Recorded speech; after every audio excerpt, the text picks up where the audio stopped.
Tonight, it was seen as the poster child for the rebuild of Christchurch, providing hope at a time where there seemed like there was none. But government agency Sarah has come under intense scrutiny, with many questioning its very existence. Tonight, Sarah boss Roger Sutton is my guest, and Lynched starts right now.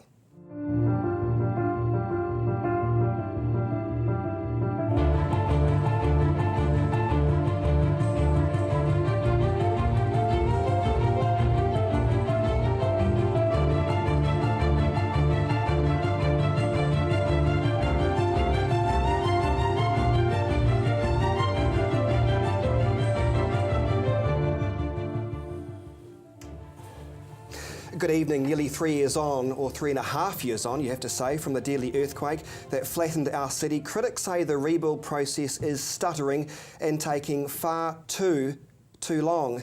But Canterbury Earthquake Recovery Authority Chief Executive Roger Sutton says there has to be a balance between speed and quality. So what does he make of the recent criticism? Roger Sutton is my guest and joins me now. Good evening. Hello. Appreciate your time. What do you make of the recent criticism regarding Sarah? Because to be fair, there's been a lot.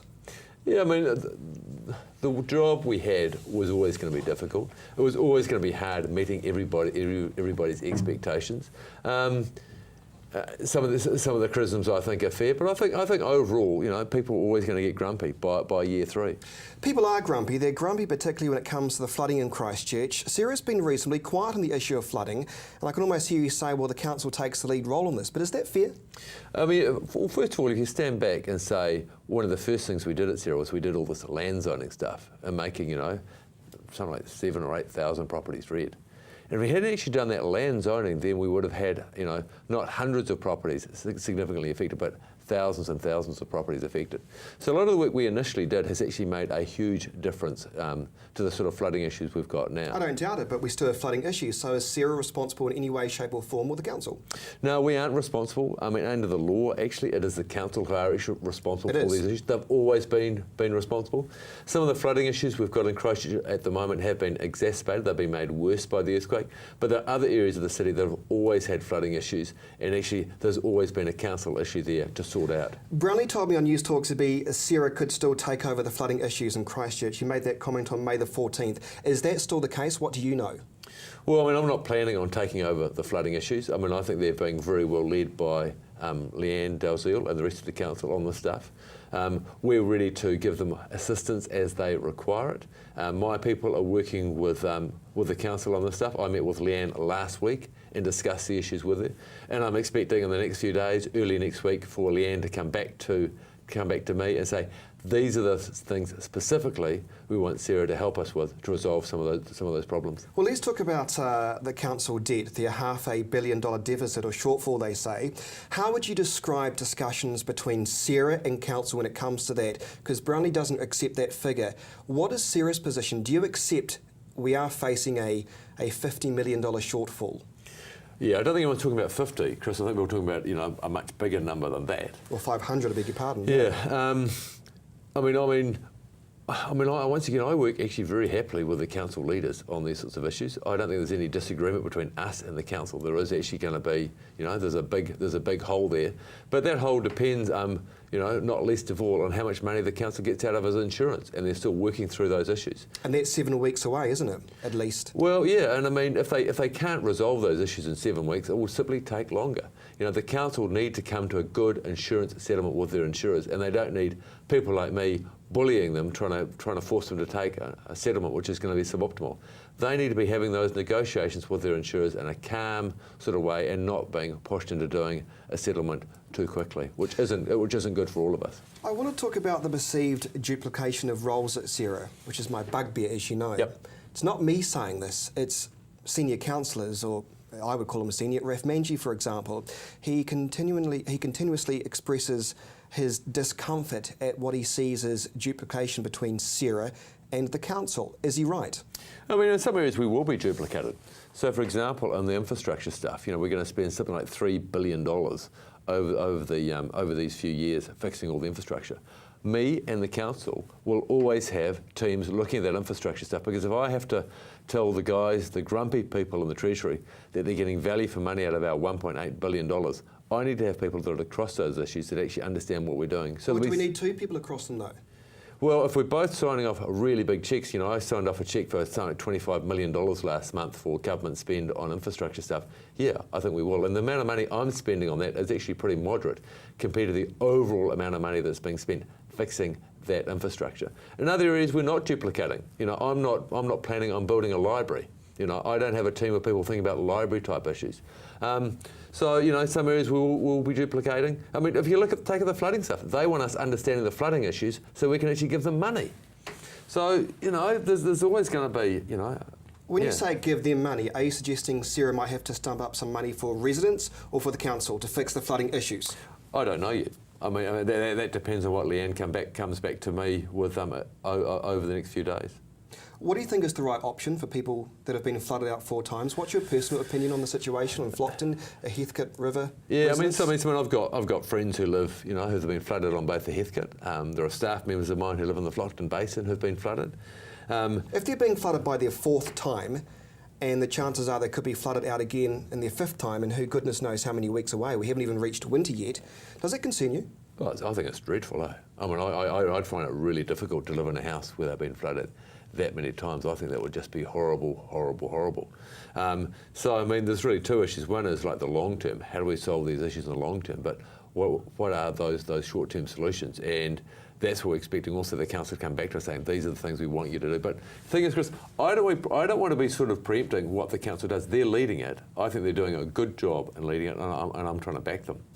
Well, they are doing a good job, because I was surprised they released a media release a couple of weeks ago saying what they're doing, but it didn't make it to the news. Widening Dudley Creek, taking out the vegetation, dredging some of the rivers. I mean, that's all good stuff, isn't it? Yeah, it is. And there may be some simple things they can do with some of that dredging, removing trees in rivers, all those sort of simple, easier things that for some of those people will actually reduce the risk of flooding a lot.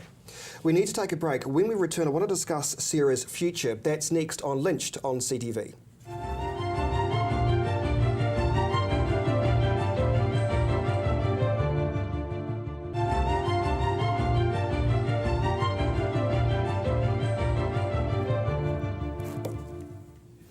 Welcome back to Lynched on CTV. Sarah boss Roger Sutton is my guest. Roger, at a recent Select Committee hearing, you asked about the transitional plans for Sarah, in other words, getting rid of Sarah eventually. Do you remember what you said? No. I mean, I don't remember exactly what I said, but I think the general tone would have been that when the government established us, they established us with our special powers lasting until April 2016. But they never actually said that the organisation wouldn't last beyond 2016. So that concerns me, and you're right in saying that, because everybody, unless I'm thick, was under the understanding Sarah's bye-bye end of 2016. To me, things have changed. Now you're telling people that Sarah could well exist after 2016. That's different. Yeah, whenever people have asked me, I've always given that answer, that our special powers last till 2016, their powers to acquire property, demolish buildings, shut roads. But I've always said that no, the organisation may well last beyond 2016. How long do you think the organisation should last for? Well, I mean, some of the things are certainly going to go on for beyond 2016. So some of these anchor projects we're building, things that's right. Things like the Metro Sports isn't going to be going by 2016. There'll still be infrastructure that still needs to be fixed. So there'll still be the need for an organisation that is still building and overseeing the building of stuff. But some of the things we've already started to pull out of. So, for example, in the first summer after we were established, we organised a whole lot of parties in the parks. So, barbecues, face painting, bouncy castles, all that sort of stuff. With the greatest respect, is it your mandate to be doing entertainment in Christchurch? Aren't you just supposed to focus on the rebuild? Forget your face painting parties. We do that for the first summer, and then for subsequent summers we've done less and less. So now we own some of that kit, and we're merely telling people who want to run those sort of events how to run them. So I just give that as an example, Chris. But the council's done that for years, Roger. We don't need you telling us how to do face painting. Surely. I'm not much of a face painter myself, Chris. You're right, but I mean, at those early days, everybody. No, that's right, and we're trying to pull out of those sort of activities, and we want to make sure other organisations can do all that sort of stuff. I can almost hear the opposition alarm bells ringing at the fact that you've just told me tonight that Sarah will probably be around after 2016. What do you say to them? They'll be crying foul over this. I don't think they will be crying foul. I think they will be. Why? Because your mandate, as far as I was concerned, or I knew, was to finish at the end of 2016. Yeah, I mean, You're saying the existence of a government organisation will continue for a lot longer. I think it was That's scary. Well, I mean, we don't want to be here any longer than we have to be.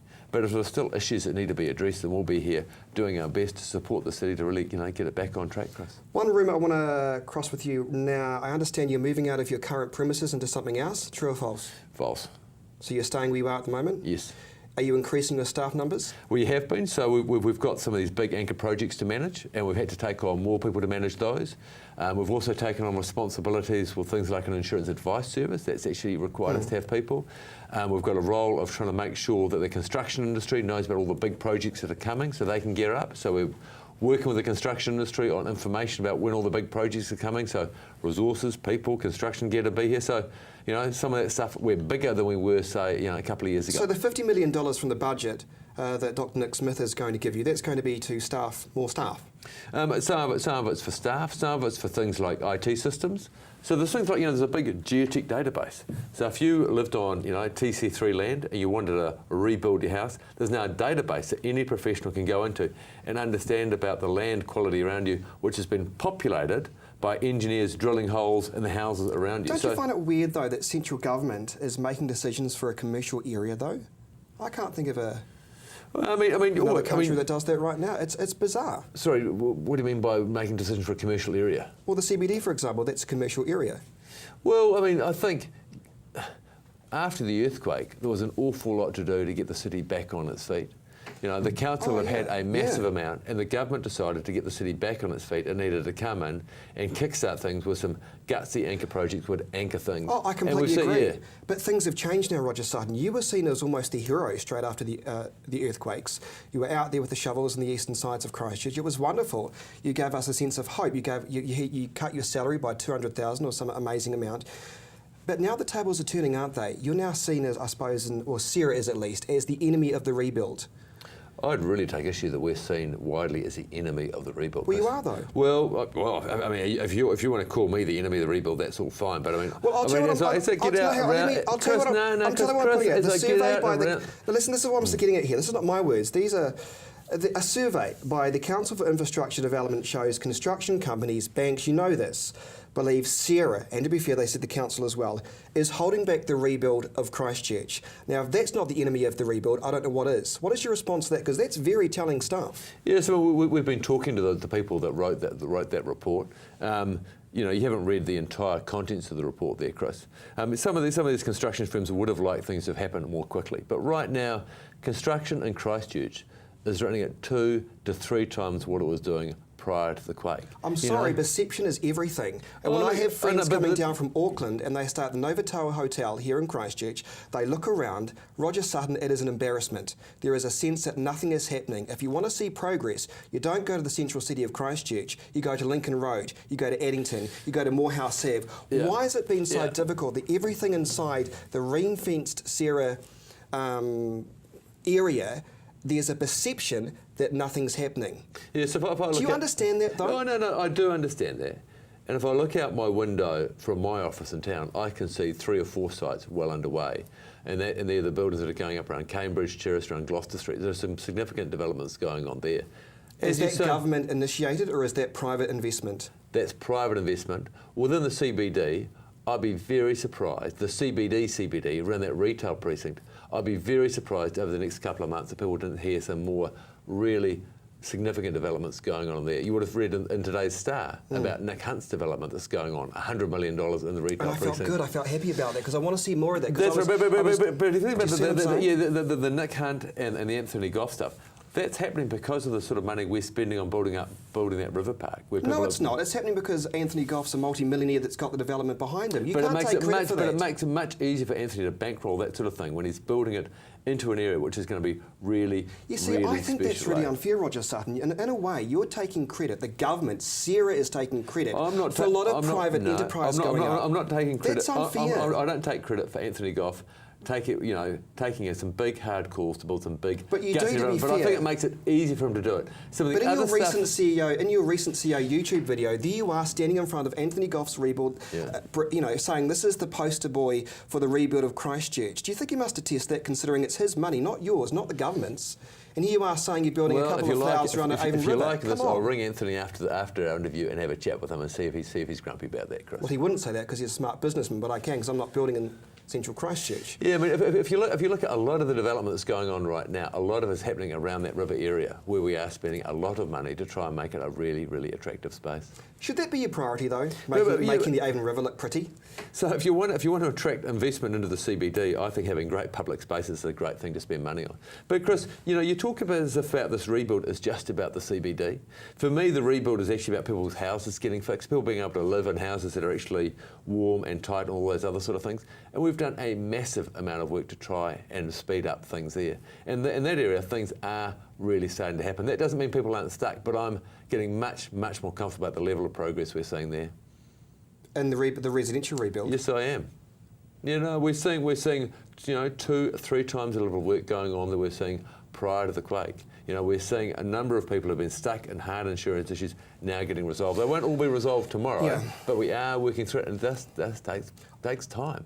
I know it takes time. I want to bring you back to the survey. Some of those people surveyed in that report are calling for Sarah to go and an independent board to replace it. Does that hurt you? Of course, all that sort of stuff hurts me a bit. But I mean, I work in the environment that I'm given, and I'm driving ahead.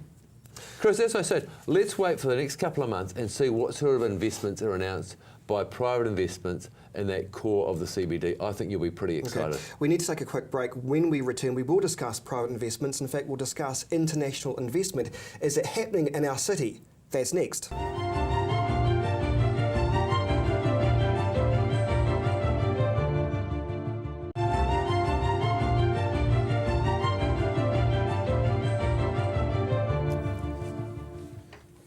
Welcome back to Lynched on CTV. Sarah boss Roger Sutton is my guest. Roger, the perception is that Brownlee micromanages Sarah and that you're severely constricted by what you can do, what you can say, the decisions you can make. No, I mean, I see him on average once a week. Sometimes it's twice a week. And we will talk maybe, in addition to that, maybe once a week. But sadly, you can't make decisions, can you? Well, the problem here is a lot of the decisions are really, really big decisions. But you're a really, really important person, though. You're the CEO of a government agency that should be able to make decisions. So, I mean, that's just a fact of working in government, that actually you're making decisions that have big financial consequences, but also big political consequences. Political leaders are going to want to make sure you make a decision that does actually work. And I knew that was going to be the case when I got into the job. But do you feel like he's breathing down your neck the whole time? You want to make a decision, you have to call up the big boy in Wellington to see if it's okay first? No, I mean, I've also worked for boards as well. And boards, if you're going to spend, tens or hundreds of millions of dollars, they want to talk about it before you commit the cash. Well, I want to speak to you about Philip. I guess part of it also, Chris, is I'm under intense media scrutiny by people like you. Exactly, good. So because I'm under that scrutiny, they want to make sure that I'm actually making decisions that actually aren't going to get him in trouble. Philip Burden says Sarah's mandate was to streamline bureaucracy and accelerate decision-making, but he says you've done the exact opposite. Do you recall that statement? He said that very, very early on. And, I mean, if you look at... Was he right? Well, if you take in some areas, if you take things like the fact we've streamlined the consenting stuff, that's going much, much better by us putting a Crown manager in there. I think we have been successful. If you look at the things we did to try and bring up more land to market, I think we have been very successful there as well. We came up with a blueprint pretty quickly. Within 100 days of being given a mandate. Well, let's talk about the blueprint. It's a bit of a failure, isn't it? In fact, it's a total failure. A total failure? Yeah. So the anchor project's coming along. There's only very, very slowly. But the issue there, Chris, is we actually wanted to do things properly. Wouldn't just want small. But as Philip Burden says, your mandate was to streamline bureaucracy and accelerate decision making. Well, hang on, why is Morehouse Ave going gangbusters? Why is Lincoln Road? You've got the new MediaWorks building over there. Looks great. You've got all these things that seem to be able to do it. Why can't the government do it as fast as that? Then what is the problem? Because we're not building $20 or $30 million buildings like are going up on Lincoln Road. We're not building $35 million buildings that are going up. But collectively, you probably are. We're building much gutsier, bigger things that are going to be around for a long, long time. You know, the Metro Sports Facility is a facility that no one has ever built anything like that in the country before. It's a $200 or $300 million project. And actually the community actually wanted to talk to them about what goes in there and how it all works. In hindsight, do you think it was a mistake for the government to lock off the CBD for so long? Well, the locking off the CBD was actually a safety issue about all those buildings that needed to come down. But I guess I mean the power that government has over the CBD. Chris, I think watch over the next couple of months and see the announcements that have been made about some really exciting developments that we are going to see right in the heart of the CBD. I think you'll be really excited. Let's talk about international investors. Yep. How many have you got lined up to rebuild in central Christchurch in the CCDU unit, for example? So, I mean, so far, the local investors have actually got a lot of cash. I've asked you about international investors, though. So there has been a less need for international investors than a lot of people expected, because the local investors have actually been willing to open their pockets and spend money on some big developments. Oh, you bet. You bet there's a whole range of local investors. Look at Richard Diver. He's a local investor. Philip Carter's been very active. Ngāi Tahu are also keen. There's some really significant local investors. Ngāi Tahu's taking its time, though, isn't it? This is an organisation that's got millions of dollars. What are they doing? Well, they've been a bit quiet, haven't they? They're doing a huge amount actually with a whole lot of their residential land development. So they've made a massive difference the way they've been pulling that off. To be fair, though, Peter Townsend was on this program. He gave me the impression he was nervous. He was nervous that Sarah has held many forums, many communications meetings up and down the country, possibly internationally as well. Nobody's come forward and said, yes, I'm in. Here's my millions, and I'm talking from a foreign international perspective. I'm not talking about the Anthony Golfs of this world. That must be a bit of a concern, though, Roger. Well, it'd be a concern if I thought shortage of capital was going to be a problem. We're not saying shortage of capital is going to be a problem, because a lot of those local investors got such a generous, well, not generous, they got such large insurance payouts, they've got the money to do the developments themselves. The other role here for the international players is participating in the rebuild, bringing know-how, bringing their supply chains, bringing their engineers so we can get their rebuild underway. So I have spent time with the Japanese, the Chinese, the English, a number of the Australians, making sure they understand what the opportunity is here, Chris. Red zone, what should happen to the areas of red zone? Let's talk about the east, for example. I was driving there the other day, still not much happening. I mean, what would you like to see happen?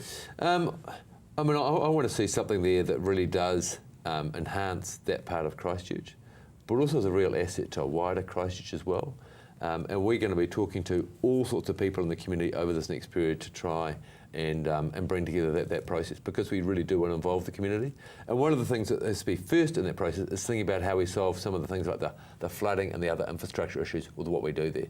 It's all very well building new parklands or tennis courts or rowing courses or whatever, but unless actually we solve some of those fundamental infrastructure stuff while we're doing it, we've kind of started at the wrong end. Earthquake Memorial, where are we at with that? So we've been working permanent structure. Yeah, so we've been working with the council and the families over these last few weeks, the last few months, on where it should go and what it should look like. So announcements also, not too far off there. The advice we got very strongly with people who'd done these sort of things was not to rush it. When I talked to a number of the families, they're still very, very raw. And we wanted to have the conversation about where the memorial went, what it looked like, how it felt. After people were kind of ready to have those conversations. In many ways, the memorial is not about me and you, it's about people who lost people. Roger Sutton, life after Sarah. I mean, I was going to ask you life after 2016, but it sounds like you probably will be still around. Have you considered life after what you do? I don't know what I'm going to do. The only idea I had was after the September quake, some of the Pacific Islands gave Christchurch hundreds of thousands of dollars to help us out in our disaster. And I, after that, started thinking about how I could give that money back, and I started looking at working with various volunteer organisations. I was talking to Foreign Affairs on how I could give that money back, maybe for renewable energy, green energy projects in the Pacific where they burn lots and lots of diesel. So that's the only idea I've got at the moment, Chris. I don't know what I'm going to do. Did you ever think this role would be so difficult? I knew it was going to be hard, and I knew there'd be periods where people would be frustrated, but it has been harder than I thought. But, I've got a very good team of people around me. I've got a very supportive family, and I enjoy it. I mean, it's hard some days, but, I enjoy it. I'll give you the last word. Can you give me some hope to remain in Christchurch? I said this to Peter Townsend, and I came out of the interview feeling hopeful. Give me some hope.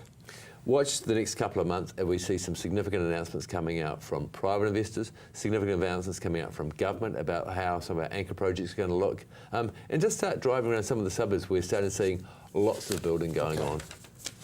That's not bad. I feel slightly more hopeful. Thank you, Chris. Sarah Boss, Roger Sutton, appreciate your time. Thank you so much. That is our show this week. Leanne Dalzell joins me on News Talk ZB tomorrow. But from me and all the CTV team, good night.